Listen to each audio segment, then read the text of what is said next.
Okay, hi, Michael Talbot-Kelly here. Thank you for joining me. I'm going to talk to you today, if you're willing to listen, about how we muster self-care to bring the warmth to our relationships and into our life, of our work, our colleagues, our village people, and how it is that we can mobilize this system that is a mind, that is a body, and that has a heart, right? Or you can call that soul, you can call that spirit, you can call that psyche, you can call that the knowing, the wholeness, the joy that is already awake inside of you.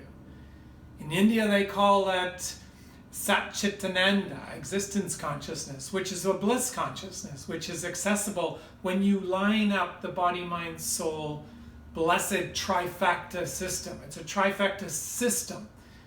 And so today I want to talk to you about, well, how does that work? How do we get to that?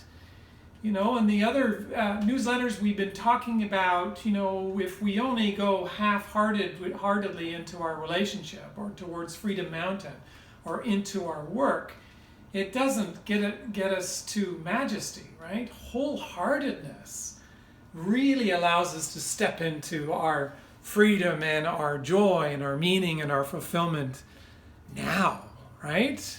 Do I get excited about this? Absolutely. 37.1 years of doing body, mind, soul, systemic self-care. It becomes a practice, right? So we're in the business of, before we even head out into these two branches of our relationship branch of life and the work branch of life, the trunk of our tree needs to be all about the self-care. You've seen me talk about how this works. There's 3 domains of life, and when they're all in alignment, what happens is that you create, this is self-care, right? This is self, this is relationship with others, and this is our work or service if we're on track, right?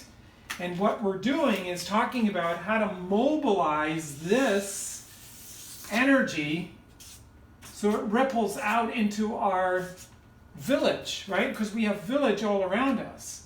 So the 3 domains of life, a third, with self, others, and work, we're talking about mobilizing this, what's in our hearts, right? So within our hearts, if we can just bring this triangle down to show you a little bit more about how we mobilize that self-care energy so we can feed these branches of our life, we'll blow this up a little bit and turn it into a beautiful, funny looking and weird and wonderful triangle. Bear with me here. So this is body, and this is mind, and this is heart or soul or spirit. People in religion, they call it different things, but what we're doing is we're mobilizing the heart so the mind and the body can serve the heart, right? The heart's knowing, the heart's vision for life, for a sustainable, on purpose, beauty-driven, meaning-dripping kind of life. It's already in here in the hieroglyphics of our heart on the cave walls, right? The cave walls of our soul are painted the hieroglyphics of the vision of our life. That is what we're wanting to mobilize with self-care, right? And then it can feed the mind and the body, or and the mind can serve that vision, and the body can serve that vision, and then we can bring that energy to these 2 branches of life. You got this, you understand that. But quickly, we're moving from, do you remember we've been talking about relationships, and we talked about the whole notion of half plus half equals 1, and our half-heartedness doesn't serve to get us into the majesty and the fullness of that, and how the second marriage is really 1 plus 1 equals 3. If you haven't listened to that series of videos, go back, please. You'll find it very helpful. So people have been asking me, well, how do I get from half to whole? How do I move from halfness or half-heartedness to wholeness, especially in the end, if I want a fabulous 3 relationship, not just a 1 relationship? So here's how you do it. You've got to get this system working really, really well. And the way you do that, you want to create some circular energy, right? We need to be able to mobilize all these energies of the mind and the body and the soul So there are things that we know that we are aligned with.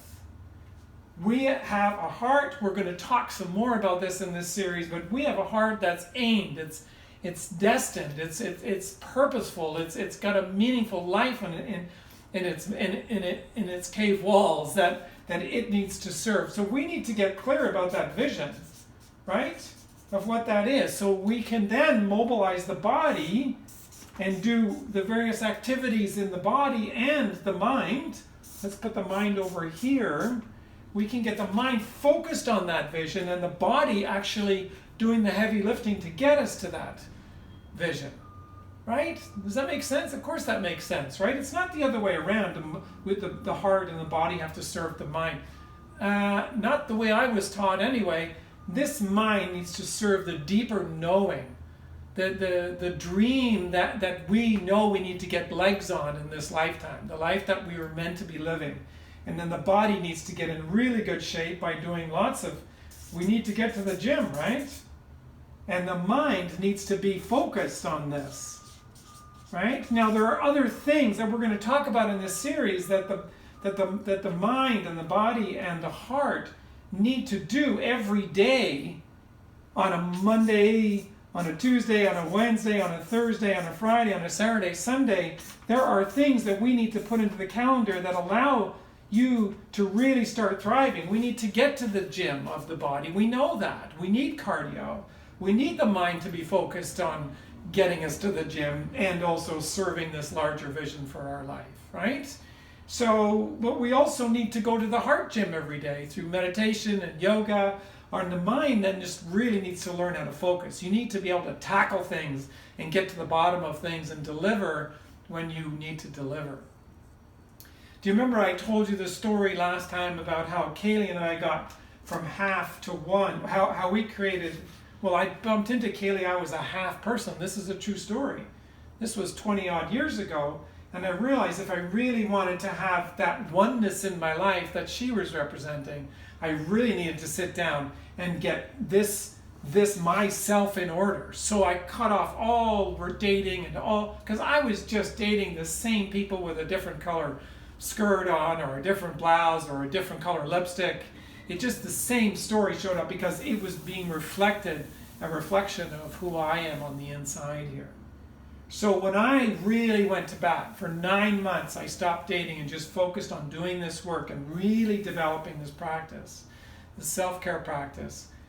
Then Kaylee and I were able to come together, and we have been fumbling towards ecstasy around this 3 ever since, and just celebrated our 20th. But it was from me starting to call off the old story and step into the new story. Does this make sense? So we're moving from relationships that are half-assed to wholeness. We have to start with ourselves, get our roots down so that we can then bring the fruits up into the branches of work and other. I look forward to seeing you next video. We're gonna open up these vistas around these particular practices so you can get very good at cultivating those territories, and in the end finding the fulfillment first within yourself, and then the bees will absolutely come and invite it for work and in our relationships. Bye for now.